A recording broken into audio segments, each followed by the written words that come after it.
Eruv Rav, which everybody doesn't know, was the most multitude of people that came out of Egypt with the Israelites, and they wreaked havoc on our nation, and they have been wreaking havoc on our nation since they left Egypt. And the negative energy that it represents is the one that wants to hold back life from moving forward into its ultimate destiny, which ultimately is ultimate redemption and revelation of God and all things. And the Eruv Rav are trying to withhold that and bring it and keep that from happening. Now, Rabbi Yossi Zaktinsky explains that on this most fundamental level, what that energy really is it's the energy of, it's the desire to go back to death. It's the desire to go back to the world before it was created, when it was tohu vavohu, when it was chaos and empty. And it's the desire to go backwards, as opposed to going forwards and embracing life and moving forward. This idea is brought down by Freud. Freud explains that there's two powerful drives in the human being. Many, but the one that he speaks about is what he calls the death drive and the life drive. Thanatos and Eros. If anybody's a Marvel fan, Thanatos might be familiar, right? He snaps his fingers and kills everyone. That's the death drive. There's a life drive, which has a lot to do with sexuality, obviously. And it's the drive to move forward into life and to grow and to embrace life and to move and to live and to truly live whatever life really means. And then there's a drive within us that's more unconscious, but in some way secretly wants death. Now, the way to make that practical and actually understand that is when you wake up in the morning and you're like, I just want to go back to sleep. What that right there, that's the death drive. Because if we only had the life drive, you would jump out of bed and you would immediately going on your day, and your day would be full with life beyond what we could really fathom right now. The death drive says, I want to just be yummy and cozy. I want to be like in my mother's womb. That's really the idea. Before creation, before I was born, where everything was just yummy and good, I want to just go back into sleep, It's kind of like when I'm scrolling on YouTube and I'm just, for hours, just on my TikTok, whatever, not TikTok, but YouTube Shorts, and I'm just wasting my life. That's my death drive at work. That's the part of me that actually wants to go backwards in life and doesn't want to accomplish and doesn't want to actually actualize. And the idea of the death drive is kind of like the image of the snake eating its tail. It's the idea of it's a momentary pleasure, but it eats itself. It's, I want my sleep, but I just ate I ate up all the things that I could have accomplished and that could have lasted for eternity, right? And I could have, in Olam Haba or whatever, or even not in Olam Haba, in this world, I could have called my friend and made him feel good or whatever, and that would have made a massive impact and would have moved life forward, moved all reality forward, and instead, I ate myself for a momentary pleasure, and I went backwards as opposed to going forwards. Okay, why is this relevant? Well, because the first time that the Eruv Rav really shows their nasty face in the Torah, which is always the time, the first time that anything happens in the Torah is it's the seed, it's the inspiration of everything that ever comes out after that. So the first time that the Eruv Rav were ever mentioned was by the Egel Hazav. Hashem reveals the great grand revelation. Hashem is our king, and He gives us the Torah. And then they go do the Eruv, and then they go do the Egel, which, by the way, again, this is the same exact thing. By Har Sinai, we hit ultimate redemption. We lost the venom of the snake. We were actually eternal. We were immortal. We wouldn't have died. And the Eruv Rav come, and they bring us back to death, right? Now, if you see in that scenario, who's the antithesis to the Eruv Rav? Who's fighting against them? So, Mishra Rav, if I can speak. The antithesis of the Eruv Rav in that situation is Aaron. Aaron is the one who's trying to negotiate with them and stop them from bringing on the terrible things that they're doing. It says Chag Hashem L'Malach or whatever. He's doing all this stuff, right? So we see from there that this force that wants to bring us all back to chaos, needs water, and doesn't want us to go forward, which is the Eruv Rav. The antithesis of that is Aaron HaKohen, which is represented by the Kohen Gadol, and the idea of what the Kohen represents, which is the idea of service and bittul and avoda.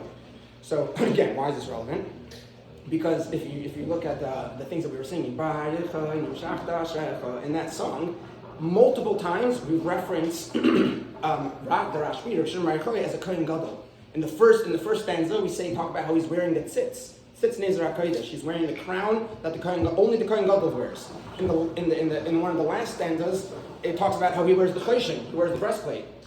And in all the stanzas in between, like Aaron said, Nimshachta Ashrecha, he gets anointed with oil. The only people who ever get anointed with oil ever are kings and high priests. That's it. And then there's maybe like some physical objects like the Mishkan. So we see that the Rashbi Rishon Bar is likened to a Kohen Gadol, which is very interesting. I don't even know if he's from Shevet Levi, but he has the function of a Kohen Gadol.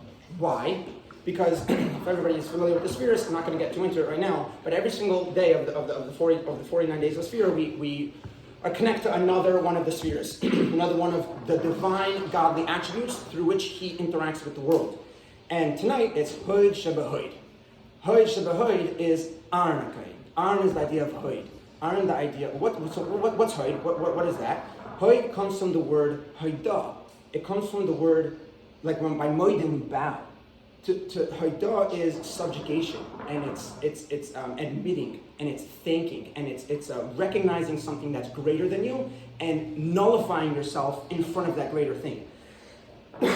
So if Aaron represents that concept, and we're saying that the Rishon Bar Choy is likened to a Kohen Gadol, and the day that we celebrate him is the day of Hoy Shebahoy, right? The subjugation and the admittance of Aaron HaKohen within the subjugation of an admittance, right? Hoid Shebahoid.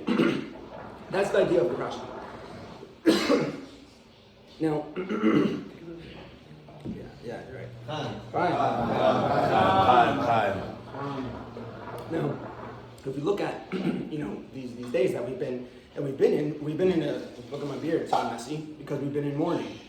Why? Because Rebbe Akiva had 24,000 students and they all passed away. Why? In this time period. And they stopped on La Goimer. Their death stopped. Why were they dying? Because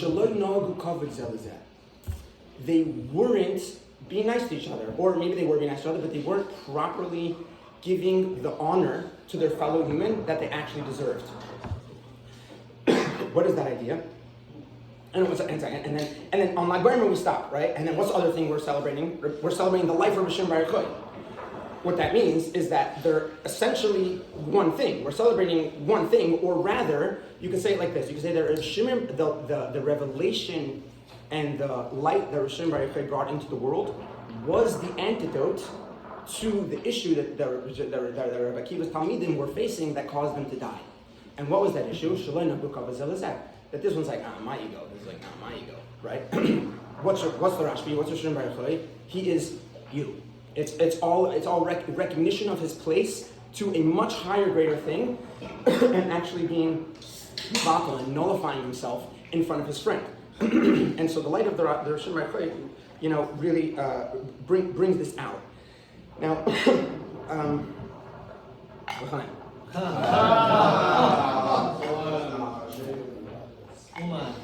okay. One more glass. Okay. Now,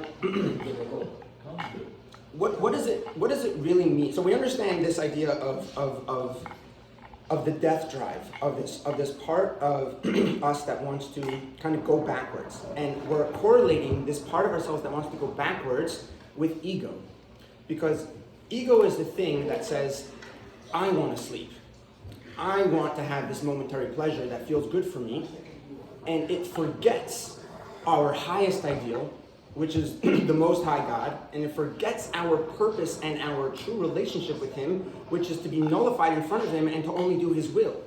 If I was born with only the will of God, I would never have a problem getting out of bed ever, because as soon as I wake, all I want to do is do God's will. So we could explain that the idea of the death force and the life force is the idea of ego, which desires for itself, and it eats up any eternal, lasting existence for a momentary pleasure. Similar to like a vegetable. A vegetable, you eat it immediately, and then it's gone. While a tree, it bears fruit, and it constantly bears fruit. You eat the fruit, and it doesn't hurt the tree at all. Before Adam Rishon ate from the tree, there was no such thing as vegetables. This whole concept of a momentary pleasure and the destruction of a thing for a momentary pleasure didn't even exist. There was only infinite goings on. There was only infinitely moving forward. Anyway, I'm sorry, I'm getting sidetracked here.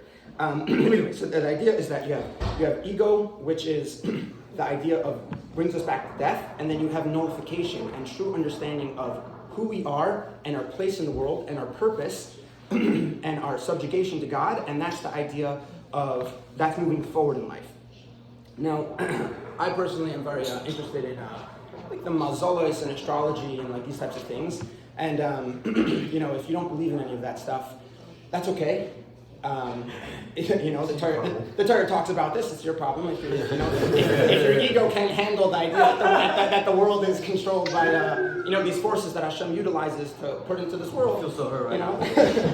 Either way, so the month that we're in right now is Chodesh Iyar, and the mazel is the shor, which is the ox, and I'm not going to get too into astrology right now, but basically every single zodiac sign in the heavens has one opposite in. And the way it works is that if the sun is rising in a certain zodiac, the moon in its full moon rises in the opposite zodiac, right? Because the sun and the moon face each other fully. So we have on one side we've got the mazel of Iyar, which is Shor, which is an ox, and on the other side we have the mazel of Scorpion, which is the Scorpio, which is Akra, which is the Scorpion. Now, what's a Shor? A Shor is an ox. The word Shor has multiple meanings. It means a straight line. What does a Shor do? A Shor plows. A Shor goes in a straight line. A Shor also means vision. It means to see. Ashirenu v'le'ata. It means to see something. And so a Shor, what it means to look forward, have an aim, and then move towards it. The Shor is the idea of the life force. It's the part of us that wants to live and move forward in life and go and build and create and really embrace life. What does it really mean to live? It means that you have an internal drive and motivation, and it comes with this mission of purpose and burden. It comes with bearing a yoke, just like a Shor. A Shor bears a yoke and it moves forward. In life, we have to take on responsibility, and we need to embrace and love the responsibility, and we need to move forward. The death drive says, this responsibility is so hard on me, this yoke is so heavy on my shoulder, I just want to die. And that's the scorpion. There's a fascinating concept of the scorpion, that the only animal in the world that we have ever seen that commits suicide is a scorpion. When it's in danger, it thinks that it's going to die. If it's ringed by a ring of fire, it'll stab itself in the head and kill itself. No other animal does that. The idea of the scorpion is this idea of suicide. The death drive manifests to its extreme is suicide, but manifest in normal human beings is me scrolling on YouTube and not waking up in the morning like I'm supposed to. So we see that in this time period, we have these energies at force of, on one hand, we want to live and we want to go forward in life and we want to truly accomplish. And on the other hand, we want to die and we want to not accomplish anything and we want to just be cozy and yummy, and just kind of just forget life. So, one last point here, that the bonfire, why are we lighting bonfires? Because what's a bonfire? I spoke about this a little bit by Pesach when you were here. We remember it. We were talking a little bit about sacrifice, and I didn't really flesh out this concept. But why do we when we sacrifice something? Why do you burn it? Why don't you chop it up and throw it into the ocean? Well, back to ashes or stuff for Fair. Okay. Very good. Fine.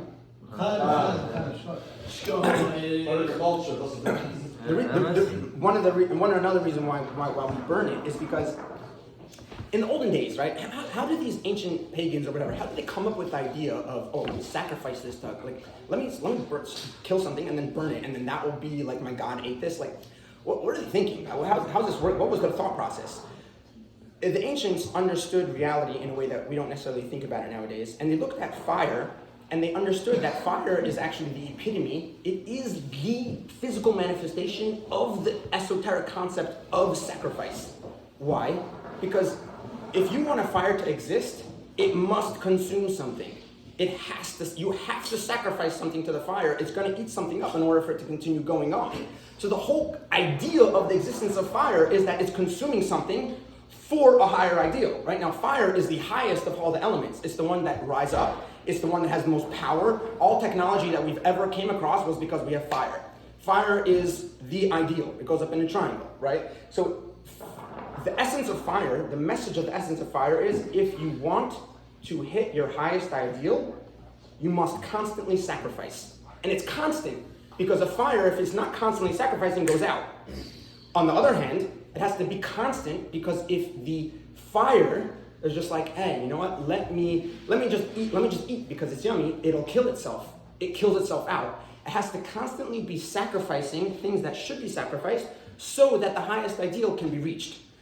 This is the concept why Reb Shimon Bar Yochai is the idea of bittul, it's the idea of voda, it's the idea of sacrifice. What's the Kohen Gadol doing? He's bringing all the sacrifices, right? His whole essence is the idea of sacrifice. His essence is the idea of he sacrifices his own will and his whole being to subjugate himself to God. What happens when Aaron and Cohen's sons died? V'yidam Aaron, silent, doesn't move, fully accepts it. That's the idea of full self-sacrifice, just like Yitzchak. Yitzchak kills himself, so right, Yisrael literally kills himself, while his son, Esav, on the dark side, he gets the same sacrificial dark energy, and he goes kills other people. But the idea is to be able to truly sacrifice yourself for the sake of another and for the sake of Hashem, and that is the revelation of the Reb Shimon Bar Yochai. The guy in Hayanuka, I don't know if anybody knows him, but if you do, you know exactly. He has this beautiful statement here. He says, the original intent and thought behind kindling the fire is to engrave upon our hearts the teaching in the name of Reb Shimon Bar Yochai, which is, it is better for a person to throw himself into a fiery furnace than to shame his fellow in public. The complete antidote to Rabbi Akiva's students were doing. The concept of bittul, and I'm nothing, and all I am is subjugation. And the awesome paradox of it all is that when you actually are mavata yourself and you become subjugated, that's when you get the ultimate glory. The other word for hoy, the other meaning of the word hoy means glory.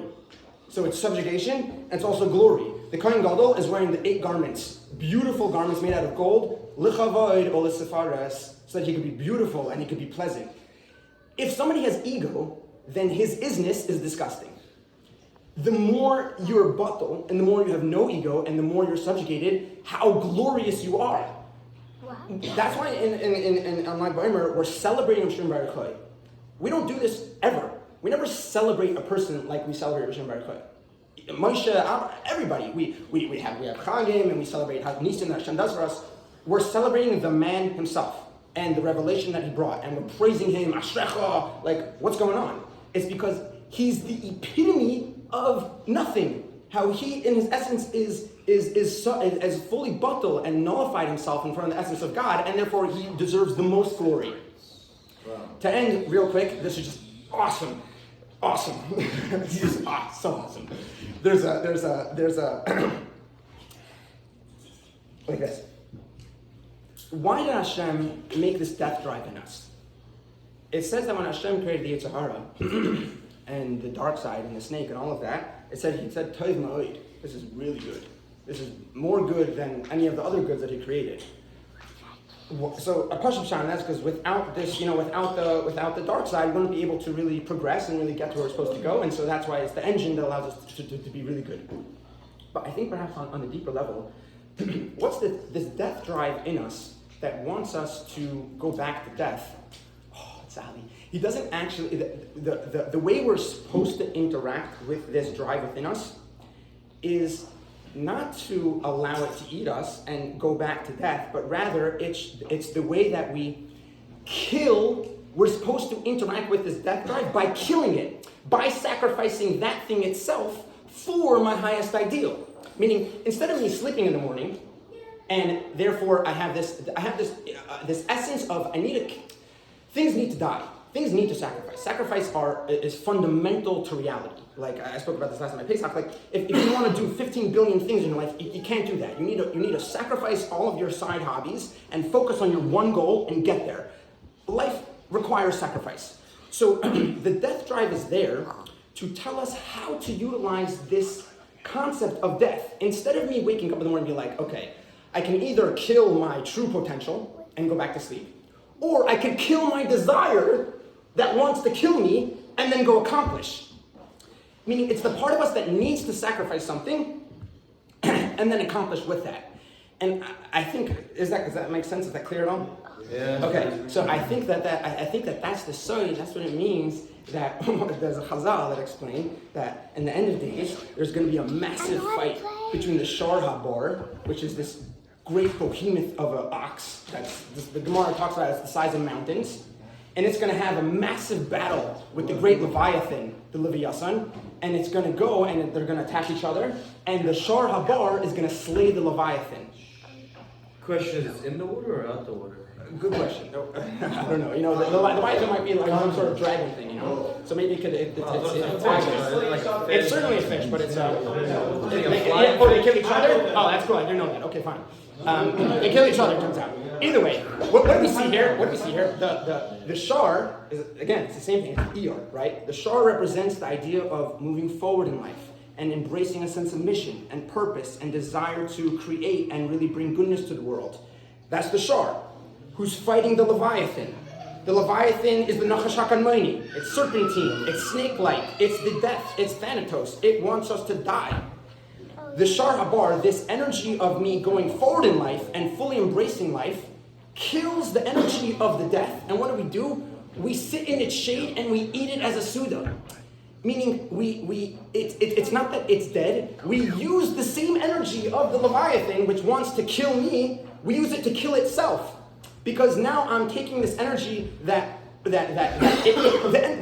essence, the energy is that it wants things to go to death. So we learn to harness the Leviathan. We learn to harness the death drive. That's what it says in the end of the day. It says, "Bila hamavis lenetzach," that death will be swallowed for eternity. Swallowed means that we've eaten it. It means that we've incorporated it. It means that we've truly understood how to utilize it and how to act appropriately with it. So the way to do it is to understand that I wake up in the morning and I don't want to wake up. I use the desire of my death drive to kill that thing, and I go and I accomplish and I live. So may Hashem bless us on my brother and this awesome revelation of the Rashbi that we should be zeicha to truly live and really embrace life and crush this creep of the Eruv Rav because it's keeping us in gullus. And every time I'm scrolling my YouTube, I know in the back of my mind, you know, like this is not helping Geula, you know. And so may it be that we're all able to really embody this energy and be like a shark and be powerful, move forward and into life.